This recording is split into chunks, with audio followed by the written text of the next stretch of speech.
If your best friend died and came back as a monster, what would you do? Your best friend's corpse has just been possessed by an evil killer mountain god, and strange creatures are popping up everywhere in your village. You have to pretend that you don't know what's going on, go crazy in your head, and even stab your monster friend to death, all the while going through the most terrifying thing of all time, high school. I'm gonna break down the mistakes made, what you should do, and how to beat the Nonuki in the summer Hikaru died. Yoshiki here, average high school introvert that just wants to live a quiet life with his best friend Hikaru, but all that changes when he sneaks out to join this search party because Hikaru's gone missing. The rain stops them from searching properly. But before he dies, Hikaru pleads with something called the Nonuki to stay with his best friend forever. Later, Yoshiki and Hikaru sit together because Hikaru got back from the mountain on his own after being missing for a whole week. But Yoshiki knows something's off because Hikaru is pronouncing words wrong. So naturally, he confronts him, and that's why he's gonna die very soon. As they're talking about all the cool stuff and Hikaru teases Yoshiki for crying and missing him, Yoshiki suddenly pauses. He looks Hikaru straight in the face and tells him he's a fake. All the blood drains from Hikaru's face, but he responds with something even more bizarre because he asks Yoshiki how can he tell, because he thinks he's a perfect copy of Hikaru. And that's when these weird ink-like substance start oozing out of Hikaru, and Yoshiki can tell his life is doomed.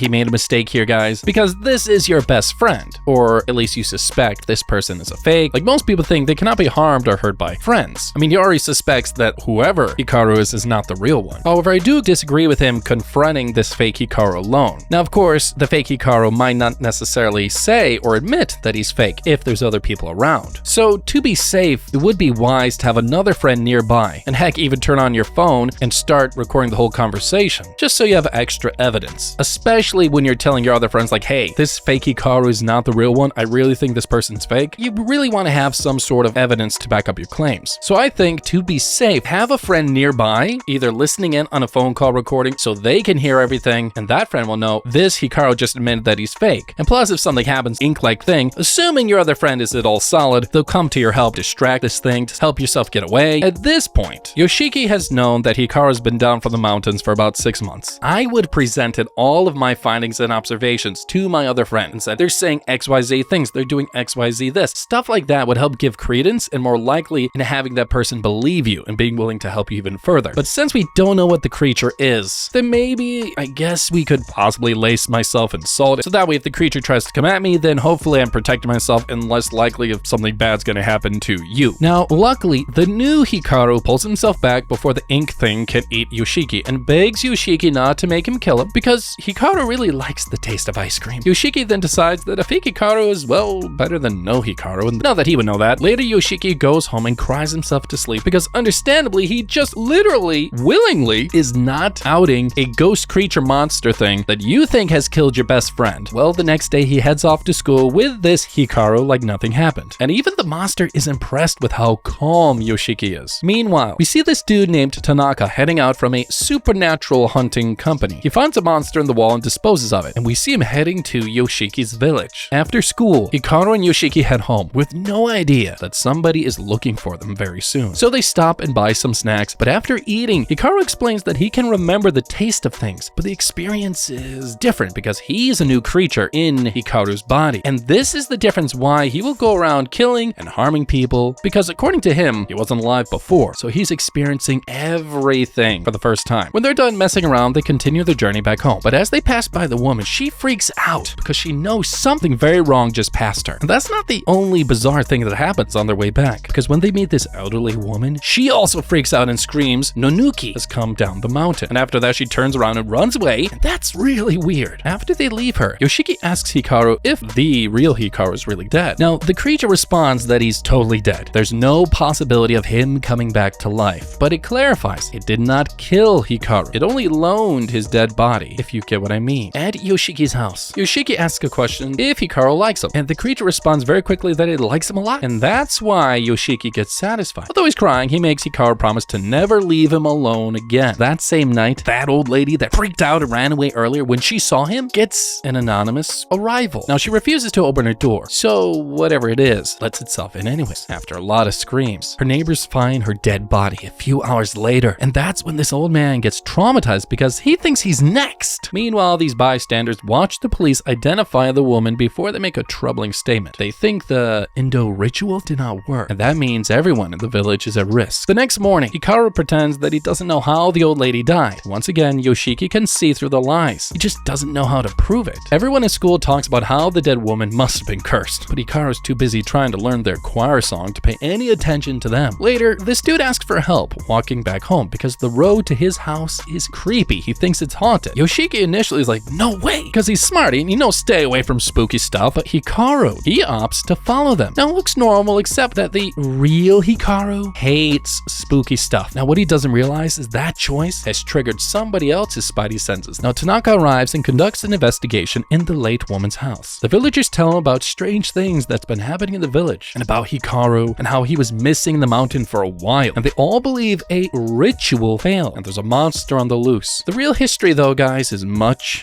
darker. After school, the students accompany their friend to the other side of the forest. Nothing happens, of course, but when the students are heading back, Yoshiki sees something strange. This weird ghost-like thing starts walking towards him. Now luckily, Hikaru calls out to him and gives him some bad news. He tells Yoshiki that the creature is following him because he saw it. Luckily, Hikaru is something of a bully, so he attracts the creature to himself instead and swallows it up. Now Yoshiki just passes out. When he wakes up though, Hikaru explains that he already took care of the thing, but he warns Yoshiki don't look at any other ghosts. However, when they get out, Hikaru sees his next target because their classmate can somehow sense spirits, and she notices that the spirits she was feeling earlier are gone. Meanwhile, Hikaru has a good look at Yoshiki's soul because it's just so bright that even he's just tempted to eat it. Later, Tanaka and the villagers head into a house. There he shows them a bag that belonged to Hikaru, the real Hikaru's dad, which he found at the top of the mountain. Inside, he found a person's head, which was used to ward off spirits. But the real issue is that the monster that used to be on the mountain really is gone. The villagers realize they are in serious danger, but Tanaka's more interested in doing some ghost hunting on his own. Meanwhile, Yoshiki and Hikaru spend some moments exploring their insides because Yoshiki is, an inquisitive, perverted little, I don't know what you'd call him. When they're done with that just moment, Yoshiki heads down to the store to buy some stuff from this woman who doesn't know how to mind her own business. But when he's about to leave, this lady before grabs him and warns him that he's getting involved with something that could very easily kill him. She also warns him that he could lose his humanity if he continues sticking around with this new Hikaru. But Yoshiki does not listen. It's gonna turn him into a monster really soon. Now the strange woman tells him she's legitimately a crazy psycho who can sense things, and the evil she was sensing for a long time at the top of the mountain is not there. She gives him her number though so they can talk when he is ready, and he saves her name as Kobayashi. The next day, Yoshiki ignores Kobayashi's advice and heads straight to fake Hikaru's home. They spend their morning eating watermelons because they were the original Hikaru's favorite, and after eating, fake Hikaru goes to sleep while Yoshiki has some traumatizing visions, but he brushes them off and goes down memory lane. And he also realizes that Hikaru's dad also went up the mountain the year he died. And that's not all, because Hikaru's dad went up the Forbidden Mountain around the same time that Hikaru went this year. After hesitating for a while, Yoshiki sends a message to Kobayashi, but when he goes to see Hikaru's mom, this Hikaru sees the message on his phone and gets suspicious. Later, Yoshiki links up with Kobayashi and gives her a rundown of everything. Now she explains that all of the weird sightings in the village and the doom and gloom is Hikaru's fault because now that he's left the mountain, something else has replaced him as the top dog of the mountain. Something bad. She also says the old woman's death is connected to Hikaru, and Yoshiki is wondering how does she know so much? So Kobayashi explains that her husband once died and came back to life also. Now, but the thing that came back was not her husband. She says it left her son scarred for life. Now, despite hearing all of this, which is truly shocking, Yoshiki just thinks he's like the main character, and Hikaru won't do anything to him. The next day, Yoshiki doesn't talk to Hikaru, and he tries to stay on his own in class. He also realizes that Hikaru is a dangerous monster, just doesn't know how to move forward with this. And that's when Hikaru pops into the classroom and finds him alone. Now, Yoshiki wants to be left alone, but Hikaru doesn't let him be. And when this Hikaru tries to touch him, Yoshiki brushes him off. And this Hikaru asks if he did anything wrong. Things get weird. And Hikaru asks who was messaging Yoshiki, and the whole Q&A sounds like a weird, super jealous, hyperactive, freaking out girlfriend type vibe who stalks the boyfriend type thing. And Yoshiki gets defensive, and Hikaru finally realizes that Yoshiki is sad because Hikaru is a fake. And something snaps in his head. He grabs Yoshiki's hand and almost breaks it. Hikaru can't leave Yoshiki because he is his only friend. So he breaks down into tears and brings out his real form. And this time, he pounces on Yoshiki and ready is to, devour him. And Yoshiki tries to resist, but then he realizes oh, this feels good about getting devoured. So so he gives in. Let's break it down. Reality is Yoshiki does not have a very high chance of survival because here he is stuck in a classroom. He didn't leave when the opportunity was ripe. He stayed when class was over. Now he's by himself. And now he's tied up with this thing and he just can't leave because this thing can clearly overpower him. So Yoshiki gotta be way more careful about where he does his sulking. Now, if Yoshiki had just left and gone to a remote place, a shrine with like some anti-spooky wards or something, maybe that would actually give him a minute to decompress and not have whatever this thing is following him everywhere. Seriously, clearly Yoshiki was very attached to the real Hikaru, but this is not Hikaru. Yoshiki clearly needs some time to get his emotions sorted out without getting interrupted by this one. He really should have just left earlier when he had the chance. Now, it seems like to me, we really actually don't want to be away from him because we're too attached to this idea of former Yoshiki. It looks like him, it feels like him, and it kind of talks like him in a way, but it's not him. Like seriously, Yoshiki's main character syndrome should have stopped right away, and he should have left the minute he was like messing around with the fake ones inside. But here we are, it's got my hand. You should have just tried to swing a hook, open palm hit. Like for whatever reason, this thing has not killed us yet. So clearly there's some form of attachment, and see if you can even like discombobulate him, with open palm, slap its ears and try to burst an eardrum. Maybe that will shock it enough for it to let go. This thing is much stronger than a natural human. If this monster likes rain, hates rain, getting out in the rain is honestly a safer gamble than getting pinned down with a monster all by yourselves in a school. Now, Yoshiki almost passes out, but wakes up coughing, and once again, Hikaru's able to control his urges and not killing him. Instead, Hikaru grabs the bag and leaves the class after begging Yoshiki don't hate him. But the next day, fake Hikaru doesn't show up at school and everybody thinks it's Yoshiki's fault. The girls even notice that Hikaru has become a lot more clingy, and that's when Yoshiki leaves and rushes over to fake Hikaru's place. He finds himself, wrapped up in a blanket and is sulking and apologizes. But Hikaru also apologizes, which,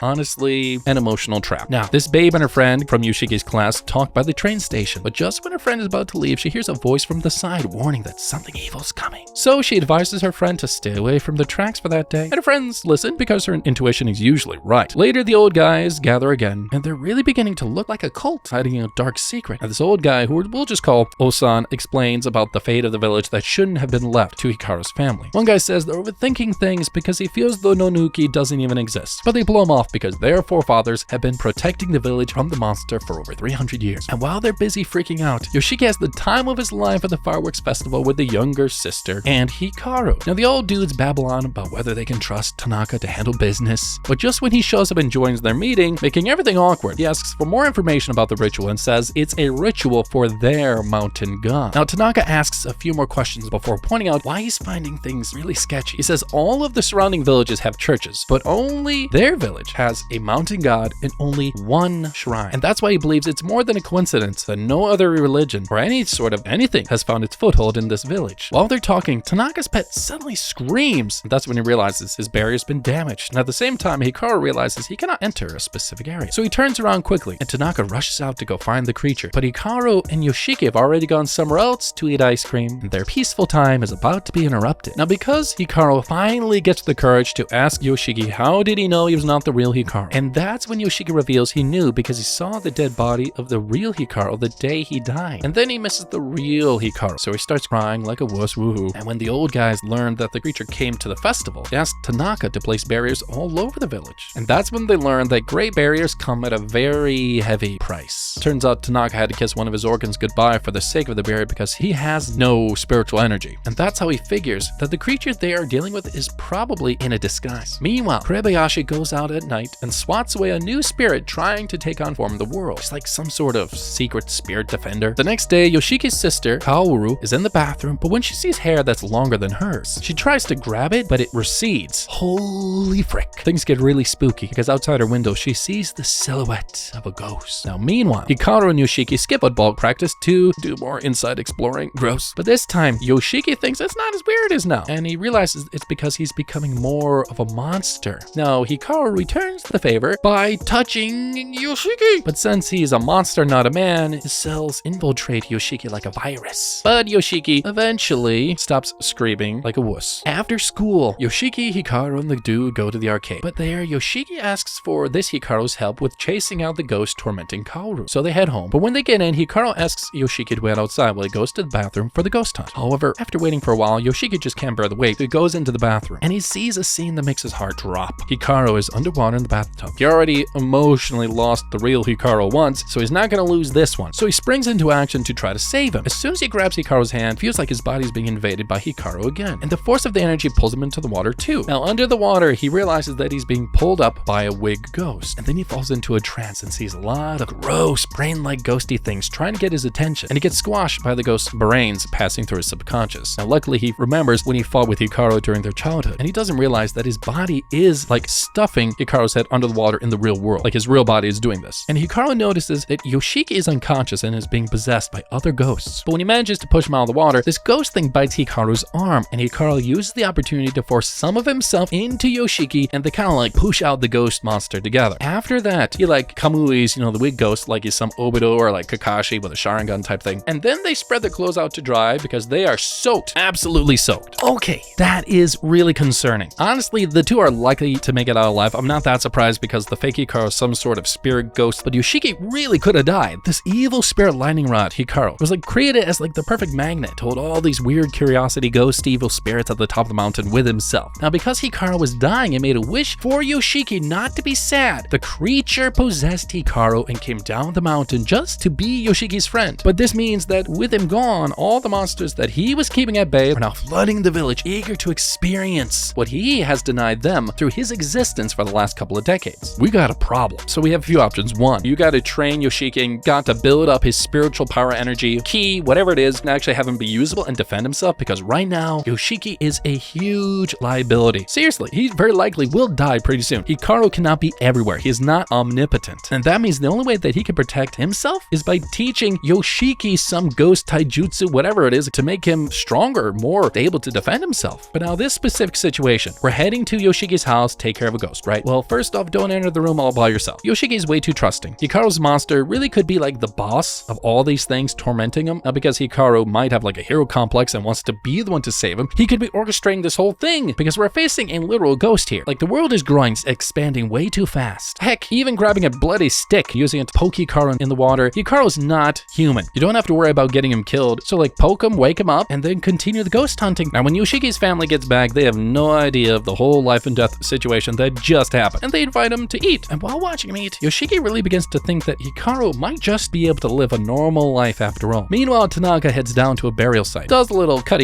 and he pulls out a Naruto summoning jutsu. And after that, he casually walks away and tells Osa to watch and see what happens in the next few days. The next day, Yoshiki starts thinking about existential questions about what makes a life alive and when a person truly dies. However, when this Hikaru goes to sleep in class after school, his friends come around and plan a weekend sleepover at someone's house. By the weekend, the friends gather at Hikaru's place. Yoshiki goes to get a game, but then he sees a piece of paper in Hikaru's handwriting. And this piece of paper will turn him into a detective, and he slips it into his back pocket. After they play with fireworks and take pictures, and it's all fun, they start to wind down, and their night is about to turn very dark. You see, they spot Hikaru's family temple, but their lighter suddenly dies. And that's when this girl named Asako decides to escort Hikaru to get another lighter. After they leave, Yoshiki decides to follow them and tell them to get some ice cream because of the heat, but he has no idea there will be no ice cream sharing tonight. When they get a safe distance from everybody, Asako spots the mountain where Hikaru went missing. She pops the question, like every dunce before her, confronts Hikaru about being a fakie, and that's not how you do it, kids. Now, turns out when she was a kid, Asako could hear the spirits from the other side, and that's how she knows the sound she is hearing from Hikaru's body is the sound of a possessed person. Now, Hikaru's mind goes blank because he's just been discovered, so he does the first thing. He goes in to kill her and silence her. Luckily, Yoshiki's there just in time and stops Hikaru before the damage is done. Asako drops to the ground, and Yoshiki tries to figure out what Hikaru just did. When he learns that Hikaru was about to kill her, he realizes he's been friends with a monster. He's been delusional. Now, Hikaru can't tell the difference between being alive and dead, and well, that's because he's technically not alive. In any case, Yoshiki finally stirs up the courage to ask if Hikaru was the one that killed the woman a few days ago, and the answer he gets makes him barf up his lunch. Asako wakes him up and informs him that she thinks Hikaru is possessed by a ghost because she can hear the sound of the ghost when he talks, and it's very different from Hikaru. And after that, the hangout comes to a silent end because Yoshiki walks out on Hikaru and goes straight home. And by the next morning, everybody else leaves. Surprisingly though, the next Monday, Yoshiki shows up to get Hikaru like nothing ever happened. Now, the day also happens to be the day of their choir competition. But as they get close to school, Yoshiki suddenly decides they should skip school, have the day to themselves, and they go out, ride the train, see a movie, get ice cream, have fun, while their friends are singing their lungs out. Meanwhile, in school, Asako's having issues hearing from one of her ears. She even thinks that her friends snuck up on her, but the friend greeted her before showing up in her face. Now, later Later, Yoshiki calls out his mom and thanks her for everything and even tells her to apologize to his dad or him because they're not on talking terms right now. And his mom weirdly doesn't think this is out of the ordinary for him. After that, they head to Yoshiki's house and Hikaru has no idea what's going on. Yoshiki pulls out his phone and shows Hikaru a video of their choir competition, and they're impressed by how well their classmates performed. But while Hikaru is busy singing along to the choir song, Yoshiki pulls out a knife and stabs the Hikaru in his heart. One individual just is panting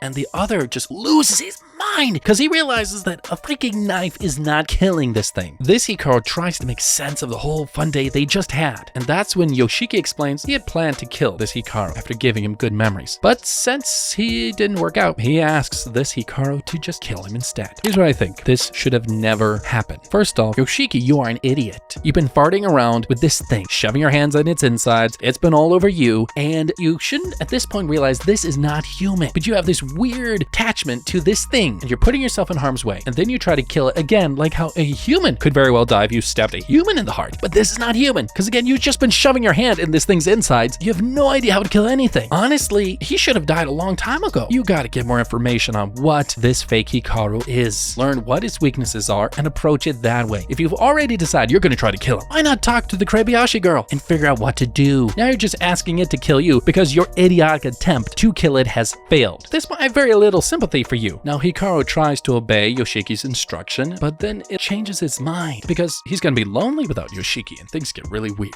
And that's when Hikaru does the next best thing. He reaches into himself, breaks out, however you want to say it, a piece of himself and gives it to Yoshiki as collateral. Now, Yoshiki does not understand the importance of this. And although this Hikaru does not understand the importance of life, he is determined to stay by Yoshiki for as long as possible. And by giving literally of himself, he's not going to be able to kill humans as easily as before. Now, Yoshiki finds it adorable and endearing that this monster is carrying this much, but it gets really weird. He accepts the gift, and this right here is going to change a lot moving forward. However, before they leave the room, Yoshiki decides if they're going to leave this Hikaru monster thing alive, you got to figure out what it is first. After cleaning up Hikaru's blood-stained shirt, Yoshiki shows Hikaru the note he found in his room, but Hikaru doesn't know what to make of it. They show it to Hikaru's grandpa, but instead he asks Hikaru of something called Hichi, and informs him the village is steeped in murder. And because he's old, he just dozes off. Now at school, Asato sees Yoshiki for the first time since their hangout that night, and he learns that one of her ears has gone bad. Now Yoshiki confronts this Hikaru for damaging Asako's ear, but Hikaru doesn't seem to understand the amount of damage that he's done. Now, in class, Yoshiki sees somebody outside butt naked, and everybody is shocked when the dude pulls out a knife and, well, kicks his own bucket. After school, they meet up with Asako and talk about the impurities, and that's when Hikaru notices that he's starting to feel pain. Turns out giving half of yourself apparently does a thing to you, even a monster spirit thing. Hikaru and Yoshiki head to the library and grab a bunch of old maps. That's when they realize the 5 villages were divided up, and when put together, make up the shape of a human being. Now the librarian comes to help them because they're just loud, and she turns out to be from here. And that's when they find out that she's Matsura, the daughter of the old lady that Hikaru killed. She gives them a rundown of the Nonuki, a cursed god that used to live on the mountain, and how she lost her sister. And there, Hikaru and Yoshiki learn there's another old person they gotta go see. After the history lesson, Matsura directs them to the old man, Takeda, a grandpa in the village. On their way, Yoshiki makes Hikaru promise not to kill anybody, because then they would bear the burden of death together. Anyway, Tanaka heads down to Osan's house and tells Osan to hold his sword for him, but on his way home, he has the weirdest encounter because he runs into Yoshiki, and while Yoshiki doesn't know it, he's been tagged by Tanaka's pet. They play with the pet for a bit before Yoshiki goes on his way, but Tanaka knows a lot about him already, and it's all because of the little piece of himself that Hikaru gave Yoshiki. Now the next day, Hikaru and Yoshiki go to this dinner plan to link up with old man Takeda. Hikaru asks about his missing piece, and when Yoshiki shows it to him, he informs Yoshiki to keep it safe because it literally is his lifeline. If it's lost, he's dead. When they suddenly hear the sound of the bell, Yoshiki hears and sees a headless monster behind him. The head pops up behind him and Hikaru tries to swallow it, but he's too weak, and he confesses this monster is stronger than him. And that's when Yoshiki realizes that his life choices might have just brought about his inevitable end. But then Miss Kobayashi shows up out of nowhere and swats the monster away. And after rescuing the boys, they all sit down and have a chat, and they tell her about their side quest to figure out everything about the Nonuki. Yoshiki thanks her for saving him, and she informs him that what she saw was something of a curse, but she chased it away. And she explains that Hikaru is like a lightning rod that attracts impurities. And thanks to too much association, Yoshiki has become one too. When Hikaru wakes up, he's on guard, but Yoshiki,